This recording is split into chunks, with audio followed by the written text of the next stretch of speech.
말씀은 구약성경 시편 9편 말씀을 다 함께 봅니다. 시편 9편 1절부터 20절까지 말씀입니다.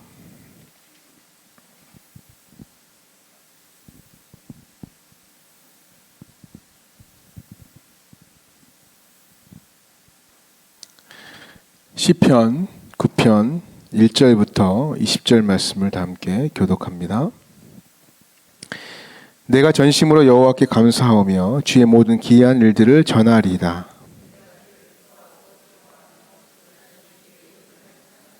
내 원수들이 물러갈 때에 주 앞에서 넘어져 망함이니이다.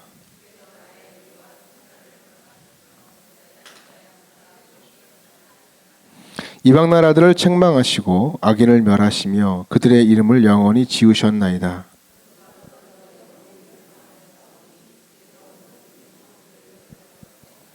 여호와께서 영원히 앉으시며 심판을 위하여 보좌를 준비하셨도다.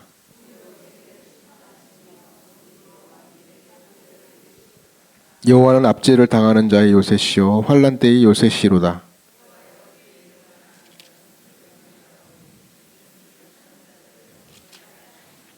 너희는 시온에 계신 여호와를 찬송하며 그의 행사를 백성 중에 선포할지어다.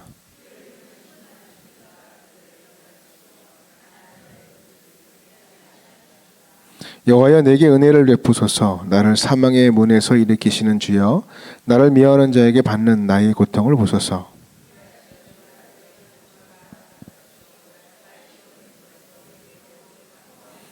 이방 나라들은 자기가 판 웅덩이에 빠지며 자기가 숨긴 그물에 자기 발이 걸렸도다.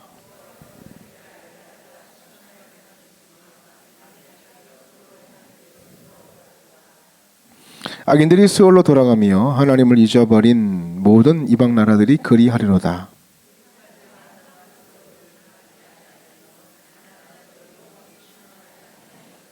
여호와여 일어나사 인생으로 승리를 얻지 못하게 하시며 이방 나라들이 주 앞에서 심판을 받게 하소서. 여호와여 그들을 두렵게 하시며 이방 나라들이 자기는 인생일 뿐인 줄 알게 하소서. 셀라. 아멘. 할렐루야. 오늘 기이한 경험자의 고백이라는 제목으로 하나님 말씀을 같이 나누도록 하겠습니다. 모든 평가는 그 평가하기 전에 경험이 따라야 되죠. 경험이 뒷받침돼야 그 평가가 정확하다고 볼 수가 있습니다. 음식 맛을 평가할 때는 그 음식을 먹어보고 평가해야 되죠. 먹지도 않고 평가할 수가 없습니다. 뭐 예능 프로그램 같은 게 보면 음식 맛있는 거 앞에다 쫙 차려놓고 막 먹으면서 요리하는 프로그램 있잖아요. 어떤 사람은 어떤 개그맨은 입에다 넣지도 않고 갑자기 맛있다 그러더라고요. 넣어야 맛있죠. 씹지도 않고 맛있다고. 그러니까 이미 이제 반응할 준비를 해놓고 리액션만 준비해 놓은 거죠. 그러니까 먹어보지 않고 경험해보지 않으면 그 음식에 대해서 이야기할 수가 없는 것입니다. 사람도 사귀어 보거나 만나보지 않고는 그 사람이 어떤 사람인지를 평가하기가 어렵습니다. 우리가 여행지를 가더라도 인터넷에 소개된 맛집 찾아보잖아요. 그죠? 어디가 맛있나 별점도 보고 사람들 평가도 보고 대충 맞기는 하지만 어떨 때는 야 여기 뭐 이게 맛있다고 여기 사람들이 몰려 할 정도의 의아함을 자아내는 경우가 참 많거든요. 그러니까 그냥 믿고 갔다가 낭패를 보기가 쉽습니다. 그러니까 내가 경험해 보아야 그것이 정말 좋은 곳인지 괜찮은 곳인지 정확히 알 수가 있다는 것입니다. 어제 제가 우리 부장님 부감님하고 같이 수련회 답사를 다녀왔습니다. 고창 가기 전에 강경에 들려서 기독교 성지를 두 군데를 들려보고 왔어요. 겉으로 봤을 때 이렇게 인터넷으로 볼 때는 아무것도 아닌 것 같아. 그냥 이런 일이 있었구나 그 생각을 하고 갔는데 와, 그 장소에 갔더니 놀라운 사건과 스토리와 이야기들이 넘쳐나더라고요. 예를 들어서 강경성결교회 같은 경우는 57명의 사람이 우리나라 최초 신사참배를 거부했어요. 아이들인데요. 그래서 이것이 운동이 전국적으로 신사참배 거부 운동이 일어난 거예요. 일본 군도 어떻게 할 수 없을 정도에. 그 당시에 엄청난 부흥도 있었고 감격도 있었고 거기에 최초로 지어진 기와집으로 만든 성전도 있더라고요. 그래서 목사님 설명하기 한 2시간 정도의 코스입니다. 거기가 보는 것만. 그러니까 얼마나 풍성하고 얼마나 대단한지. 또 한 곳은 병촌성결교회라고 66명이 순교를 했는데 순교한 사람들 중에서 아이가 거의 되게 많습니다. 아이들 많이 순교당했어요. 그러니까 거기에 깃들인 사연들이 되게 또 다양하더라고요. 지어놓은 기념관도 더욱 다양했고, 그래서 그거 보고 오면서 이게 내가 그냥 인터넷으로 이렇게 검색하고 듣는 이야기만 가지고 판단하면 안 되겠다. 경험하는구나. 그래서 보통 여행 가거나 시레네를 가면은 뭐 하러 가는 거예요? 거리적으로는 멀지만 갔을 때 새로운 경험을 하게 되는 거거든요. 그 경험이 참 중요하다고 생각합니다. 현장 경험이 힘이 감동이 있다는 거죠. 우리가 믿는 하나님에 대해서도 역시 저는 같은 논리가 적용된다고 생각합니다. 하나님을 경험한 사람의 고백은 다릅니다. 내가 직접 하나님을 경험하지 않고 하나님이 이렇더라 저렇다 이런 말을 하는 다른 사람들의 어떤 신앙 고백 들으면 그렇게 그런 말들 고백하는 것, 흉내내는 것에 불과하다는 거예요. 그래서 영적인 경험은 카피가 불가능한 거죠. 카피가. 우리가 여기 성경 여기 있지 않습니까? 이 성경의 내용들이 뭡니까? 창세기부터 계시록까지 이 모든 이야기들은 한마디로 하나님을 경험한 사람들의 고백이에요. 이 성경이 그렇습니다. 그래서 하나님을 경험한 다음에 나는 하나님을 이렇게 만났습니다. 하나님 이런 분이십니다. 고백한 결정체들이 기록된 말씀이 이 성경인 거죠. 그래서 우리도요, 하나님을 경험한 사람들이 성경을 읽잖아요. 그러면 성경 저자의 이 고백에 공감해요. 시편 읽다가 울어요. 내 마음이 내가 경험한 이 고백이 이분도 이 사람도 이런 고백을 했구나, 이런 경험을 했구나, 공감하고 감탄하게 되는 거죠. 시대를 뛰어넘어 같은 하나님을 경험한 사람들 사이에 이 공감대가 형성이 되는 것입니다. 왜냐하면 하나님은 어제나 오늘이나 동일하시기 때문에 그렇습니다. 오늘 본문의 다윗도요, 하나님을 경험하고 난 다음에 일생 동안 자신의 삶에서 역사하신 그 하나님에 대한 그 고백들을 시편 9편에 다 쏟아내고 있다는 것입니다. 1절 말씀 한번 같이 한번 보겠습니다. 9편 1절입니다. 시작. 내가 전심으로 여호와께 감사하오며 전하리이다. 예. 뭐라고 고백해요? 내가 전심으로 여호와께 감사하겠대요. 왜요? 모든 귀한 일들 전하기 위해. 무슨 말이냐면 무슨 전심으로 감사하지 않을 수 없는 기이한 일들을 내가 경험했다 이 말입니다. 여기서 다윗이 표현했던 기이한 일들이라고 표현하는데 이 기이한 일들이 NIV 성경은 원더, 놀라운이라고 표현하는데 킹 제임스 버전이 들어가 보니까 이 표현을 marvelous works라고 되어 있더라고요. 그러니까 마블, 그럼 우리가 마블 영화 그러잖아요. 마블 영화. 그러니까 그때 쓴 단어예요. 그러니까 기막히게 좋은, 경탄할 만한, 놀라운 뭐 이런 뜻인 거죠. 그러니까 이걸 다른 말로 하면 말로 표현할 수 없는, 설명할 수 없는 어떤 무엇인가, 인간의 언사로는 표현할 수 없다는 어떤 그런 표현이죠. 예. 그러니까 다윗이 하나님을 경험했지만 하나님께서 행하신 모든 일들을 인간의 논리와 설명으로, 언어로 설명하지 하기가 너무 어렵다는 거. 이게 하나님의 경험한 자의 고백이라는 거죠. 제가 지금도 잊혀지지 않은 그 과거 광고가 하나 있는데요. 산수유 광고예요. 한 기업의 남자분이 나와요. 회장님이란 분이 나와가지고 광고를 해. 예. 그림 좀 한번 띄워봐 주시겠어요? 예. 남자한테 정말 좋은데 그 다음에 뭐라 그래요? 어떻게 표현할 방법이 없대요. 이 광고 기억하시죠? 그죠? 표현할 방법이 없대요. 예. 이 광고가 대박이 난 거 아세요? 이 광고 만드는데 2천만 원 들었대요. 근데 수익이 1,100억의 매출을 이뤘대요. 왜냐하면 이 산수유 광고는요, 식품인데 이거를 예를 들어서 의약품처럼 효과 있다고 광고하면 법에 걸리는 거예요. 그래서 설명을 해야 되는데 광고주하고 이 광고 감독하고 고민을 했대요. 이거 어떻게 설명하지? 판매를 해야 되는데. 그래서 그 기업주가, 사장이 그러게 말입니다. 이거 남자한테 되게 좋은데 제가 어떻게 설명할 게 없네요. 그랬더니 그분이 요거 넣지 하고 해가지고 광고에 낸 거라 그러는 거예요. 근데 이게 대박이 난 거죠. 대박이 난 거죠. 예. 그러니까 기업주 입장에서는 이게 너무 좋은 거예요. 자신이 써봐도 너무 좋은데 이게 설명할 길이 없는 거예요. 근데 여러분, 하나님을 경험한다는 것이 무엇입니까? 혼자만 아는 거예요. 혼자만. 근데 이게 설명이 잘 안 되는 거거든요. 바로 설명할 수 없는 놀라운 기이한 경험이 바로 오늘 이 본문에 다윗이 우리에게 이야기해 주는 그러한 설명이라는 거예요. 하나님이 그렇다는 거예요. 설명이 안 돼요. 다 설명을 할 수가 없어요. 그래서 그냥 선포하는 거예요.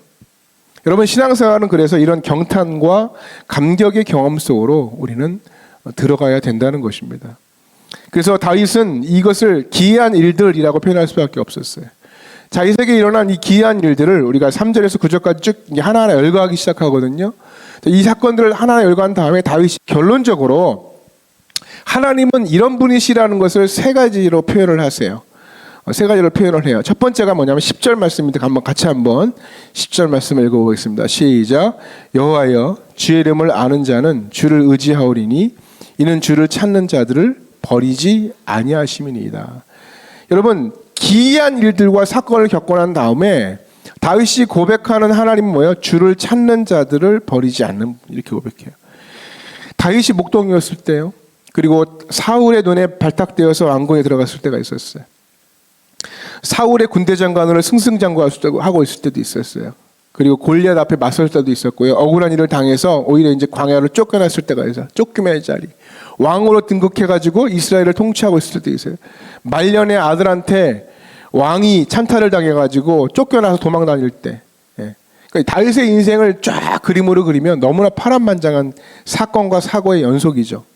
다윗은요, 이런 자신의 인생 전체를 통해서 하나님은 자기를 찾는 자들을 절대 버리지 않는 분이심을 분명히 깨달았어요. 고난의 때, 즐거울 때, 슬플 때, 고통스러울 때, 괴로울 때, 쫓겨다닐 때, 그러니까 모든 순간 다윗은 어떻게 했다는 거예요? 하나님을 찾았다라는 거예요. 찾았다는 거예요. 예. 그래서 그 하나님을 경험했다라고 하는 거예요. 나를 절대로 버리지 않으시더라. 놀라운 일이다.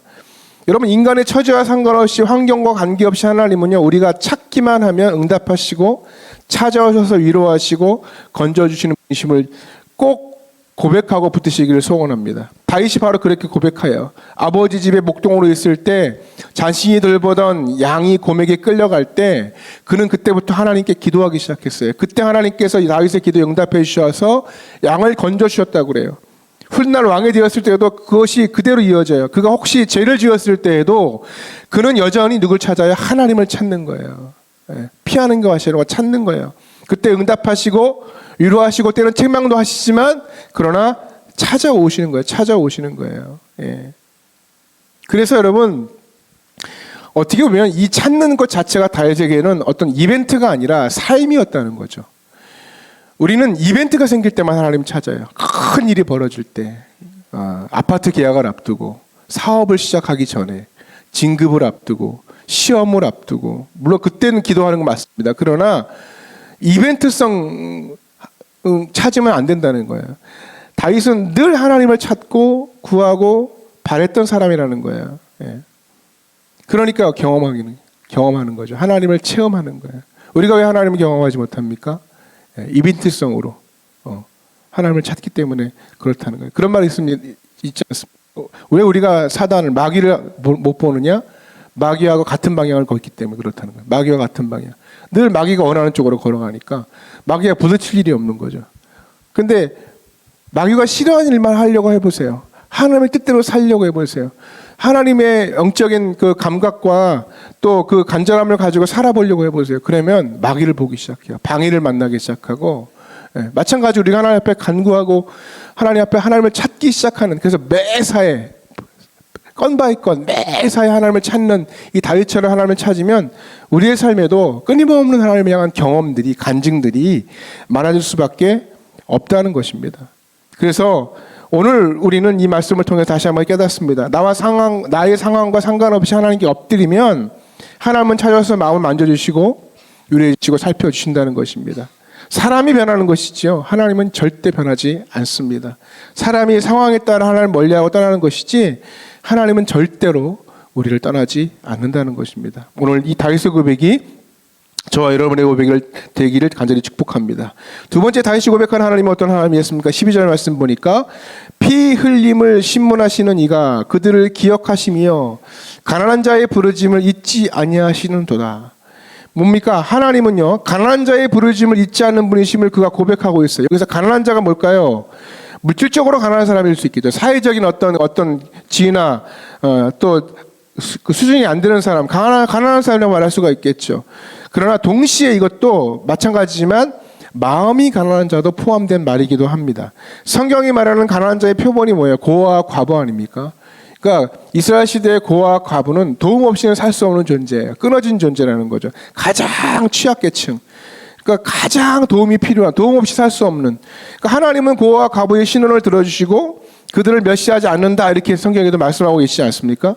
그러니까 하나님의 백성들에게도 고아와 과부의 신원을 놓치지 말라고 당부하시는데, 이렇게 가장 가난한 자들, 물질적으로 가장 힘든 자들이 고아와 과부이기 때문에 그렇다는 거예요. 근데 그들이 가난하기 때문에 마음 또한 가난할 수밖에 없는 자들이죠. 다시 말해서 다윗은 뭘 붙들냐, 어떤 마음을 갖고 있냐, 항상 뭐야, 하나님을 향해서 가난한 자의 마음을 갖고 있었다는 거야. 하나님 도움 없으면 살 수 없습니다라고 하는 마음이 가난한 자의 모습으로 살았다는 거예요. 예. 그래서 그 가난한 자의 음성, 가난한 자의 소리를 들어주셨다는 거예요. 여러분, 가난하다는 것은 뭘 의미할까요? 가난하다는 것은 나에게 도와줄 사람이 없다는 거예요. 도와줄 사람이 없다는 것은 외롭다는 것입니다. 오늘 담임 목사님도 외로움에 대해서 말씀해 주셨어요. 외로움에 대해서. 그러니까 외롭다고 하는 것이, 여러분, 예레미야도 외로운 삶을 살았고요. 우리가 신앙의 길을 걷는다는 게 외로움의 길이긴 하지만요, 이 외로움이 참 중요하다고 저는 생각합니다. 그 외로움의 상태가 뭐예요? 가난함의 상태인 거예요. 제가 이 세상을 살면서 지금까지 살아오면서 가장 외로웠던 때가 몇 번 이렇게 있는데, 그 중에 하나가 군대 갔을 때예요. 군대 갔을 때 군대 훈련소 첫날에 그렇게 외롭더라고요. 애들은 많은데 나 혼자만 뚝 떨어져 있는 느낌이 들더라고요. 그래서 화장실 가가지고요, 그때 기도했어요. 근데 그때 한 기도가 제일 기억에 남아요. 세상에서 제일 맛있는 초코파이는 훈련소 화장실에서 먹었던 초코파이가 제일 맛있었어요. 마찬가지로 세상에서 가장 간절했던 기도는요, 정말 내가 외로울 때, 그때 하나님께 나아갔던 그 기도가 더 의미 있고 더 뜨거웠던 그런 기억이 지금도 생생합니다. 여러분, 때로는 하나님의 의를 홀로 들으세요. 외롭게 하세요. 외롭게 있으실 때가 많아요. 근데 그 외로울 때가 놀라운 하나님의 기적의 순간이 될 때도 많습니다. 그래서 하나님 때로는 우리를 광야로 보내시죠. 외롭게 하기 위해서. 그 순간 우리는 하나님을 만날 수 있다는 것입니다. 엘리야가 외롭게 하나님을 만나죠. 그러나 가장 엘리야가 뜨겁고 싱싱할 때가 어디예요? 엘리야가 외로울 때예요. 혼자 있을 때. 모세가 언제 가장 능력이 있었습니까? 스스로가 외로울 때예요. 그래서 모세가 하나님을 어떻게 만났다가 페이스 투 페이스, 대면하여 아는 자라. 모세의 별명이 대면하여 아는 자라. 그러니까 홀로 단독자로 하나님을 만나는 인생이었다는 거예요. 이게 참 중요하다고 생각합니다. 사람들이요, 홀로 있을 때 자기의 본질이 드러나요. 혼자 있을 때 자기의 본 모습이 드러나요. 같이 있을 땐 모르죠. 혼자 있을 때 막 확 화나고 막 짜증나면 혼자 막 욕하잖아요. 안 해보셨어요? 저만 했나요? 막 욕해요. 막 두런두런 막 신경질 내면서. 그게 내 본 모습이거든요, 사실. 내 본 모습이에요. 아무도 알지 못하는 내 본 모습. 근데 그 혼자의 그 본 모습이 드러나는 순간 하나님을 만나면 우리 인생이 완전히 깨져버리는 거예요. 그 안에서 놀라운 파워와 능력이 일어나는 거예요. 다윗은 일생에 이런 경험을 수많이 했다는 거예요. 광야에 혼자 떨어뜨려져서 도망자로 다니면서 항상 가난한 마음으로 하나님 앞에 나아갔어요. 그래서 하나님의 길은요, 늘 외로울 때가 참 많습니다. 그러나 그 길을 가는 거예요. 다니엘서 1장에 보면 왕의 진미를 먹지 않잖아요. 남들 다 먹고 피부 탱탱해져서 오는데 다니엘은 먹을 수가 없는 거예요. 왕의 진미를, 우상에게 전한 진미를. 그래서 거부하잖아요. 그때 다니엘의 마음은 어땠을 거예요? 매우 외로웠을 거라고요. 와, 난 혼자구나. 근데 오히려 그 혼자의 순간 하나님의 기적을 경험하죠. 내가 그것을 거부하는 순간 하나님이 그의 피부와 또 건강을 아주 더 탁월하게 만들어버리고 외모를 탁월하게 만들어버리시죠. 그게 경험이거든요. 그게 간증입니다. 그게 하나님을 경험하는 거예요. 근데 그 경험은 어떻게 생겨나는 거예요? 내가 때로는 싸움을 싸우는 거예요. 거절하는 거예요. 하나님의 길을 걷는 거예요. 다윗도 배고픔의 외로움의 시절을 보내요. 너무나 배고파가지고 광야에서 배고파가지고 먹을 것이 없으니까 하나님이 성전에 가서 제사장들이 먹는 진설병을 훔쳐먹기까지 했잖아요. 근데 하나님이 그 모든 가난과 영적인 어려움에서도 그를 붙드셨다는 거예요. 아둘람 공동체를 만들어서 광야로 쫓겼을 때도 400명 여러분 거느리고 400명 식사 준비해 보셨어요? 혹시? 아니 40명 식사 준비해 보셨어요? 이게 하루에 40명 식구가 있다고 생각해 보십시오. 근데 400명이에요. 엄청나게 많은 숫자를 먹이고 입혀야 돼요. 근데 다윗은 그것을 경험했어요. 하나님이 이들을 먹이시고 식구들까지 책임지시는 것을 광야에서 경험했다는 것입니다. 그래서 이 고백을 하고 있는 거예요. 와, 이게 하나님의 기적이구나. 이게 하나님의 도우심이구나. 제가 예전에 얼핏 지나가면서 들었던 간증인데요. 잠깐 생각나는 간증이 뭐냐면 개척교회 하셨던 전사님이 계셨다고 그래요. 그 전사님이 개척교회를 이제 하고 열심히 하고 있는데 성도가 참 귀하잖아요. 한 여자분이 오셨는데 만삭으로 오신 거예요. 배가 잔뜩 불러가지고 만삭으로 왔는데 막 떼를 쓰면서 기도하시더래요. 기도가 끝나고 물어보니까 이분이 남편은 자기를 돌아보지도 않고 식구들도 없고 지금 만삭에 대해서 산딸이 됐는데 어떻게 할 바를 모르겠다. 배는 불러오고 지금 막 애는 나올 것 같고. 그래서 전사님이 가만히 생각하다가 고민하다가 자기가 그 지갑을 보니까 100만 원 정도 모아놓은 거 있더래요. 100만 원 정도. 그래서 고민하다 이걸 어떻게 해야 되나. 그래서 그냥 에라 모르겠다. 그분 데리고 이제 병원에 응급실로 가가지고 때 마침 애가 나와가지고 해결해주고 왔다는 거예요. 갔다 와서 막 고민이 되는 거예요. 내가 왜 그랬나. 이게 어떻게 모은 돈이고 앞으로 교회 재정이 필요하다고 하나님 앞에 그렇게 기도했고 교회 도움이 필요하다고 그렇게 기도했는데 이게 다 없어져 버렸으니까 어떻게 하나 막 고민하고 있었어요.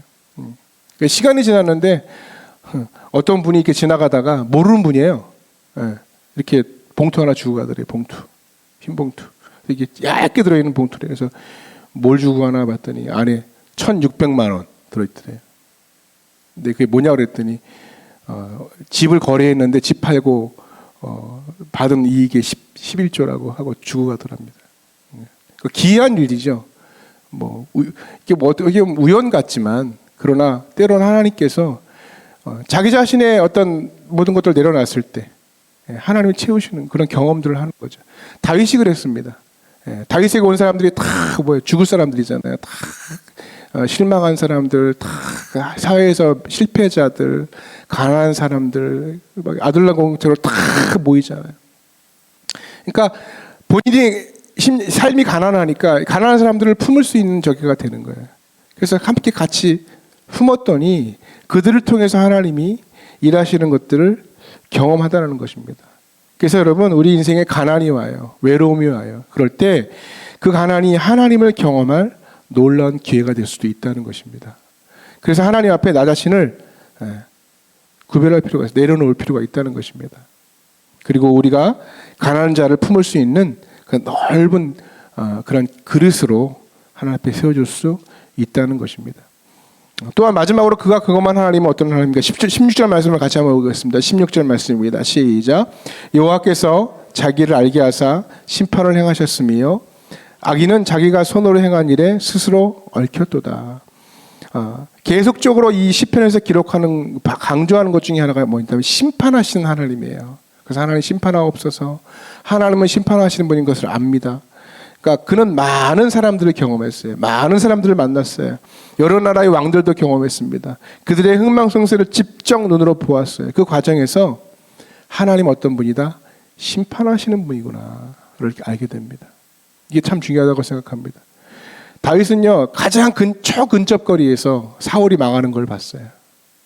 여러분 누가 잘 되는 것도 보는 것도 대단한 일이지만 누가 망해가는 모습을 보면서 충격을 받게 되잖아요. 사울이 이렇게 망가지는구나. 막 미쳐가면서 사람이 이상해져 가면서 하나님이 분명히 이렇게 하나님 떠난 자를 심판하시는구나. 그것을 다윗이 분명하게 경험했다는 거예요. 선한 사람은 선한 일로 하나님이 심판하시고 악한 사람은 악한 일로 심판하신다는 것을 깨달아 갔습니다. 그래서 하나님은 선을 행하는 자에게 갚아주시고 악을 행하는 자에게 무서운 책망과 심판도 하신다는 것을 스스로 자기 자신의 잘못과 자기 자신의 실수와 자기 자신의 범죄를 통해서 깨닫기도 했다는 것입니다. 그래서 여러분 하나님을 여러 가지로 경험하고 아는 것도 중요하지만 가장 중요한 것은 바로 이것입니다. 하나님은 심판하신 하나님이구나. 따끔한 맛을 봐야 되는 거죠. 따끔한 맛을 아는 거예요. 무서운 걸 아는 거예요. 무서운 거를. 무서운 걸 아는 거예요. 전도서 11장 9절 말씀을 보면은 같이 한번 전도서 11장 9절 말씀 읽어봅시다. 시작. 청년이여 내 어린 때를 즐거워하며 내 청년의 날들을 막 기뻐하여 마음에 원하는 길들과 내 눈이 보는 대로 행하라. 그러나 하나님이 이 모든 일로 말미암아 너를 심판하실 줄 알라. 무서운 말씀이죠. 그죠? 무서운 말씀입니다. 청년이여 그래요. 청년이여. 그러니까 청년 때가 왜 취약해요? 자기가 젊다고 생각하고 힘 있다고 생각하고 아직 창창하다고 생각하고 기회가 많다고 생각하니까 뭘 생각하지 않아요? 심판 생각하지 않아요. 그래서 막 사는 거예요. 마구잡이로 사는 거예요. 그러지 말라는 거예요. 맘대로 살아. 그래. 즐겨라. 그 말하고 마지막에 뭐라고요? 심판이 있다. 그거예요. 10절 말씀 볼까요? 10절. 그래서 하나님께서 그런 자들에게 뭐라고 말씀하시냐면 그런즉 근심이 내 마음에서 떠나게 하며 악이 내 몸에서 물러가게 하라. 어릴 때와 검은 머리의 시절이 다 헛되니라. 그죠? 그러니까 금방 검은 머리 시절이 금방 사라진다. 우리 인생은 늘 준비해야 된다. 그 말이잖아요. 그죠? 여러분 다 염색하고 앉아 계시는 거잖아요. 그죠? 까보면 다 저도 막 할 때마다 깨달아요. 바로 엊그저께 제 머리가 시꺼맸던 것 같아요. 다 그러시잖아요. 어제나 머릿결 되게 좋았는데 그죠? 오늘은 다 하얘 있는 거예요. 어느 순간인가 하얘져 버렸어요. 근데 우리 인생이 그렇게 헛되다는 거예요. 그래서 하나님을 경험한다는 것은요, 하나님의 심판을 경험하는 거예요. 이게 무슨 말이냐면 무서워하면서 살라는 게 아니라 항상 경각심을 가지고 살아라. 그러니까 하나님이 우리를 알고 계신다는 그 사실 앞에 우리는 늘 그 경험 속에 살아가야 된다는 말을 의미하는 것입니다. 포렌식이란 말이 있습니다. 포렌식. 검찰에서 막 사람들 조사할 때 포렌식 하잖아요. 다 뒤지잖아요. 그러니까 내가 막 범죄자가 막 숨기려고 해도 다 지원해도 기계 돌려보면은 그 안에 이제 결국 디지털 신호라는 게 0과 1로 돼 있기 때문에 다 추출하면 다 나온다는 거예요. 그 사람의 행적, 그 사람이 어디에 연락했고, 어디에 뭐 은행 기록이 있고, 어디에 위치 추적이 돼 있고 다 나온다는 거예요. 포렌식. 그죠? 여러분 사람도 그렇게 포렌식하면 다 나오는데 우리가 하나님 앞에 섰을 때 우리 인생 하나님 포렌식하지 않겠어요? 예. 저와 여러분의 삶에 포렌식하면 어떤 일이 벌어질까요? 여러분. 예. 그러니까 항상 하나님 앞에 그렇게 내 자신을